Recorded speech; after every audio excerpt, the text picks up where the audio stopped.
मैंने 25 लाख रुपीस खर्चा करके ये सीखा है। इसका नाम है सेल्स प्रोसेस पैंको। एमबीए में सीखा है मैंने। और ये सीख के 100% आपकी लाइफ लॉन्ग लर्निंग लेके जाओगे। इसमें पहला स्टेप, पैंको में हर एक वर्ड SPANCO, हर एक वर्ड कुछ दर्शाता है। तो फर्स्ट है सस्पेक्टिंग। सस्पेक्टिंग, फाइंडिंग और नोइंग योर पोटेंशियल कस्टमर। आपका पोटेंशियल कस्टमर को फाइंड करना या उसके बारे में जानना। इसमें आपको आपका आइडियल टारगेट डिफाइन करना है। सस्पेक्ट करने के लिए किसी को भी लेके ज्वाइन नहीं करना है। आपका कोई भी प्रोस्पेक्टिव कस्टमर आपको ढूंढते समय या प्रोस्पेक्टिव डिस्ट्रीब्यूटर आपको ढूंढते समय आपको पहले माइंड में क्लियर करना है कि उसका एज क्या होना चाहिए, उसका लोकेशन क्या होना चाहिए, उसका बैकग्राउंड क्या होना चाहिए। राइट? यदि सिर्फ जोड़ने के लिए कर रहे हो तो जुड़ेगा तो सही, नेटवर्क तो बड़े बनेगा, लेकिन लाल लाल दिखेगा सिर्फ कुछ दिनों के बाद। लाल देखने के लिए काम नहीं कर रहे हम। राइट? तो हमें जब भी हम आइडेंटिफाई कर रहे हैं तो पहले हमें सस्पेक्टिंग करना है, फाइंड करना है कि हमारे लिए पोटेंशियल कस्टमर कौन सही है, जो लॉन्ग टर्म के लिए काम करता है, शॉर्ट टर्म के लिए नहीं। दूसरा, इस वाले स्टेप में एक बहुत ही इंपॉर्टेंट चीज है कि आपको फिजिकल ऑब्जर्वेशन करनी है उस सस्पेक्ट के बारे में। फिजिकल ऑब्जर्वेशंस करनी है और आपको मेंटल कैलकुलेशन भी करनी है। एग्जाम्पल देता हूं। जंगल में हरिन बैठा हुआ है, पानी पी रहा है। टाइगर उसके ऊपर अटैक करता है। राइट? अटैक करने के पहले तो वो ऑब्जर्व करता है ना उसको, मैं किस तरीके से, किस तरफ से भागूंगा तो मैं उसको पकड़ पाऊंगा। पहले मेंटल कैलकुलेशन भी करते हैं वो, ऑब्जर्व करते हैं बहुत देर तक, एक एक घंटे तक ऑब्जर्व करते हैं। अटैक करने के पहले, हिरन के ऊपर अटैक करने के पहले एक एक घंटे तक उसको सिर्फ ऑब्जर्व करते हैं। फिर सोचते हैं कि वो इस स्पीड से भागेंगे तो मैं किस स्पीड से भागूंगा। टाइगर सोचता होगा। राइट? किस डायरेक्शन से भागेंगे। यदि सामने तो भाग नहीं सकता क्योंकि ऑलरेडी वो पानी पी रहा है, तो नदी है, तो भागेंगे तो इस डायरेक्शन में भागेगी। इस डायरेक्शन भागेगी तो मैं पहले से बनाऊंगा कि मैं किस साइड से अटैक करूंगा। तो ये सिर्फ एग्जाम्पल था। ये सब आपको जब आप सस्पेक्ट कर रहे हो किसी को ज्वाइनिंग के लिए या बिजनेस के लिए, तो उसके बारे में पूरे मेंटल कैलकुलेशन आपके दिमाग में पहले से होनी चाहिए और उनकी फिजिकल ऑब्जर्वेशन भी पहले से दिमाग में होनी चाहिए।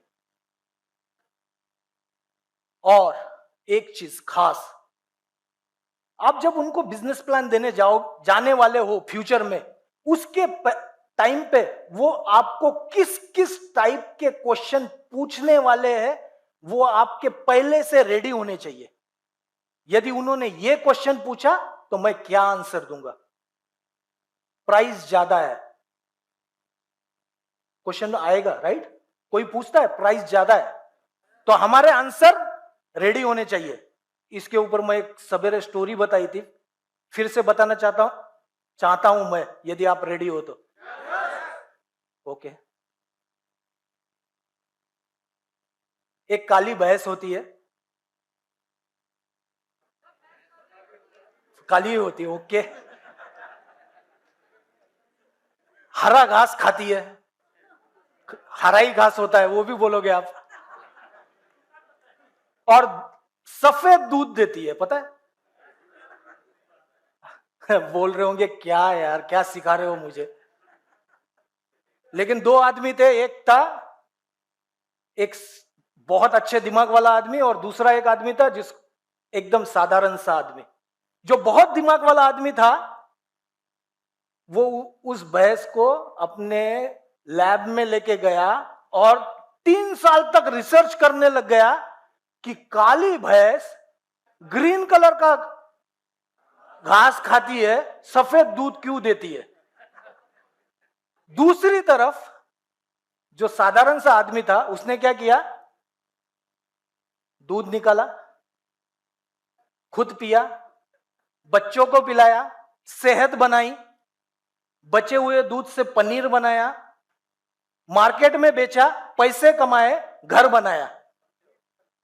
तो आपको क्या बनना है आप सोचो।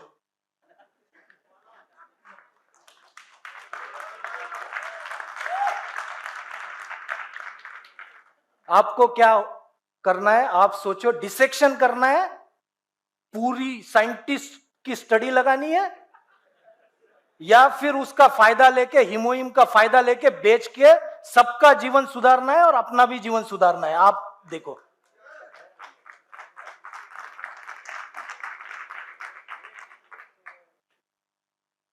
स्पैंको में दूसरा वर्ड है पी, जो कि आप डेली यूज करते हो आपके लाइफ में, वो है प्रोस्पेक्टिंग।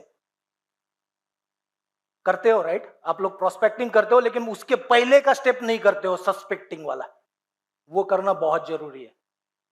प्रोस्पेक्टिंग में एक वर्ड लिखा है, it is process of identifying man. Man यानी मैन नहीं, MAN, मनी, अथॉरिटी, नीड। जब आप किसी को प्लान देने जा रहे हो तो उसके पहले आपको पता होना चाहिए कि ये डिसीजन लेने वाला आदमी खुद है क्या उसकी वाइफ है। नहीं तो क्या करेगा, सुन तो लेगा आपके पास से, आधा घंटा वेस्ट भी करेगा और थोड़ी देर के बाद बोलेगा बीबी को पूछ के ज्वाइनिंग करवाता हूं। तो पहले से पता होना चाहिए मनी कितनी है उनके पास, अथॉरिटी किसके पास है। यदि अथॉरिटी उनकी पार्टनर के पास है तो दोनों को एक साथ प्लान दिखाओ, दोनों को एक साथ कंपनी के बारे में बताओ, अलग अलग बता के आपका टाइम वेस्ट हो जाएगा। तो इस स्टेप में आइडेंटिफाई करते हैं कि किसके पास अथॉरिटी है, और इसी स्टेप में आप कांटेक्ट करते हो। कांटेक्ट कैसे करते हैं, व्हाट्सएप से करते हैं, ईमेल से करते हैं। प्रोस्पेक्टिंग स्टेज में ही आप उनको इनविटेशन देते हो, ईमेल से करते हो, फोन करके करते हो, राइट। तो सारे तरीके राइट है, लेकिन उसके अंदर जो भाषा है लिखने की वो बहुत सही होनी चाहिए। यदि आप सब कुछ पत्ते उसी पहले मैसेज में दे दोगे तो कोई ज्वाइन नहीं करेगा। तीसरा, इसमें हमेशा जब आप प्रोस्पेक्टिंग कर रहे हो और फोन पे बात कर रहे हो तो क्वेश्चन पूछने का ढंग आपका होना चाहिए open ended question, close ended question कभी नहीं पूछने, राइट। जैसे फोन पे बात कर रहे, आपने बात किया, बात करने के बाद डिसाइड हुआ कि हम मिलने वाले हैं, अगली एक मीटिंग करने वाले हैं, तो उसमें ऐसे नहीं पूछेंगे कि अगली मीटिंग कब करें फिर। तो उसमें क्या बोलेगा वो, वाइफ को पूछ के बताऊंगा। इसमें क्वेश्चन ऐसा होना चाहिए, सैटरडे को सवेरे 9 बजे मिलने को चाहोगे या संडे को शाम को मिलने को चाहोगे। तो आंसर क्या होगा, दोनों में से एक ही होगा। तो बाय डिफॉल्ट वो जो आंसर देंगे उसमें आपकी विन है। नहीं तो ओपन एंडेड में ऐसे हो जाएगा कि वो अगले महीने का भी टाइम दे सकता है, 4 महीने के बाद का भी टाइम दे सकता है। और जब आप प्रोस्पेक्टिंग कर रहे हो उस टाइम पे यदि उस आदमी के खुद के लाइफ में कोई गोल नहीं है, उनको ज्वाइन मत करवाइए। जब आप उनको क्वेश्चन पूछोगे आपका लाइफ का गोल क्या है, और उनके 3 आंसर एक्सपेक्टेड है, राइट? जब भी आप किसी को पूछोगे आपका लाइफ का गोल बताओ, तो 3 ही आंसर हो सकते हैं। या तो हो सकता है कि वो आपको गोल बता दे, या तो ना बताए, या तो बोले मुझे पता है लेकिन बताऊंगा नहीं तुझे, या बोलेगा मेरे पास तो गोल ही नहीं है। तो जिसके पास गोल नहीं है उसको ज्वाइनिंग ना करवाए। और यही चेयरमैन ने बोला है अभी अभी। लाइफ में गोल होना बहुत ज्यादा इंपॉर्टेंट है। लाइफ में यदि गोल होगा तो आप इसको मोल्ड करके, आप उसको मोटिवेट करके सक्सेसफुल बना सकते हो, लेकिन जिसका गोल ही नहीं है उसको ज्वाइनिंग करके कोई फायदा नहीं है, टाइम वेस्ट है। सिर्फ आपको आपका स्ट्रक्चर भरा हुआ दिखेगा। मेरे लेफ्ट में 1,00,000 लोग हैं लेकिन मेरा इनकम नहीं आ रहा है बोलेंगे। अरे वो 1,00,000 लोग तो है, लेकिन उसमें से करने वाले कितने बताओ ना। अगला स्टेप है एनालाइजिंग। एनालाइजिंग में इन डेप्थ एनालिसिस करते हो आप उसका फाइनेंशियल बैकग्राउंड के बारे में, उसका बैकग्राउंड कैसा है, उनकी मेडिकल हिस्ट्री क्या है,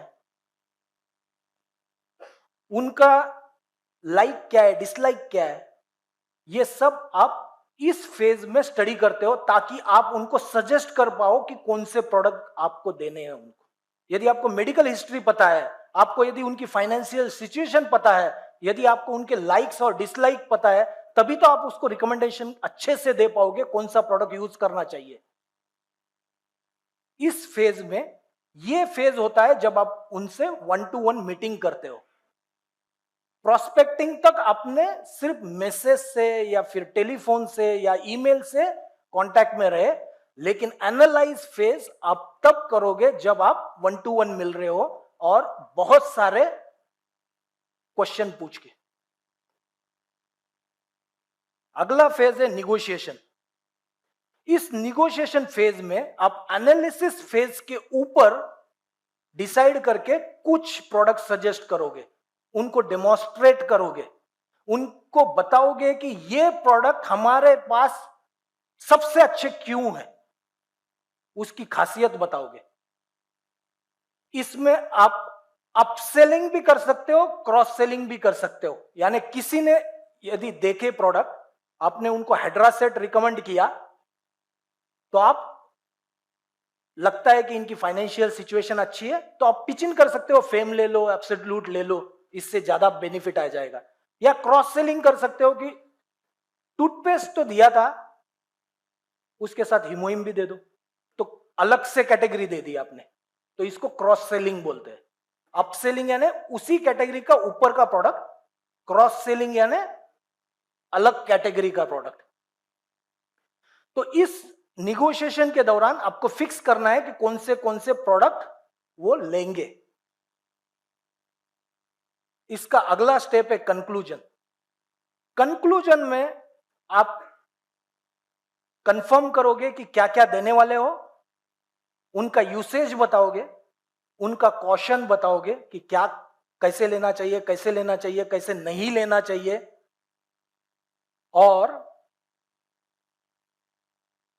बाकी सारी चीजें जैसे रिटर्न की पॉलिसी, कंपनी की जितनी भी पॉलिसीज है वो आप उनको समझाओगे इस फेज में, कंक्लूजन फेज। और लास्ट है ऑर्डर फेज। इस फेज में फाइनली आप ऑर्डर लगाओगे उसका, और ऑर्डर लगाते वक्त क्या क्या चीजें देखनी चाहिए।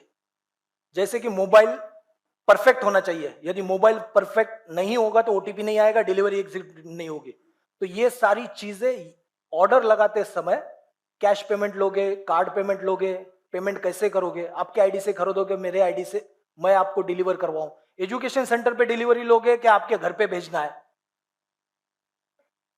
सर 3,000 तो हो ही गया, 1,500 का और ले लो, डिलीवरी फ्री हो जाएगी आपके घर पे।